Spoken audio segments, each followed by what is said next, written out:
t'a menti. On t'a menti sur le mariage. Alors, voici 7 leçons ou 7 erreurs néfastes à éviter avant de s'engager dans le mariage. Alors, avant d'entrer aux profondeurs de cette nouvelle vidéo, si vous êtes nouveau sur cette chaîne, n'hésitez pas d'activer la cloche de notification et de me laisser un pouce bleu. Alors, quelles sont les 7 erreurs les plus récurrentes ou les plus néfastes qui est aujourd'hui la source de divorce de plusieurs foyers?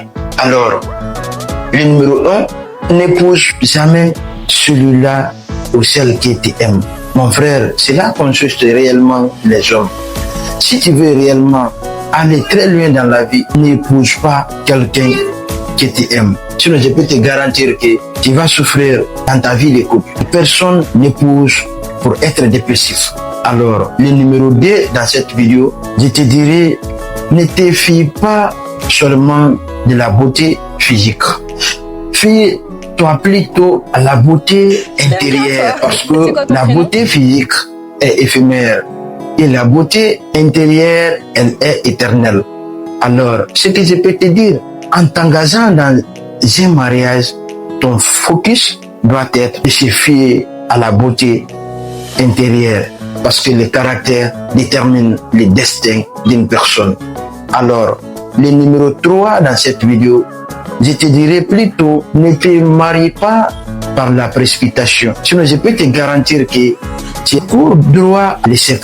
Parce que la majeure partie des mariages qui sont partis à l'échec sont dus à la précipitation du mariage. Parce que les gens ne prennent pas le temps maintenant à se connaître. Pourtant, le mariage n'est pas quelque chose à prendre à légère. On peut négliger toutes choses sauf le mariage. En choisissant ton partenaire ou de ta partenaire de vie, tu dois prendre le temps maximum de connaître les qualités, les caractères de ton partenaire ou de ta partenaire. Donc, je peux te garantir que tu cours droit à l'échec.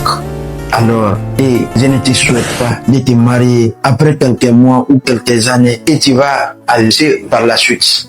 Alors, le numéro 4 dans cette vidéo, ce que je peux te dire dans cette vidéo, ne te marie pas par l'ethnocentrisme ou par les mythes. Parce que la majeure partie de nos mariages de nos jours, les gens se fient très souvent aux mythes ancestrales.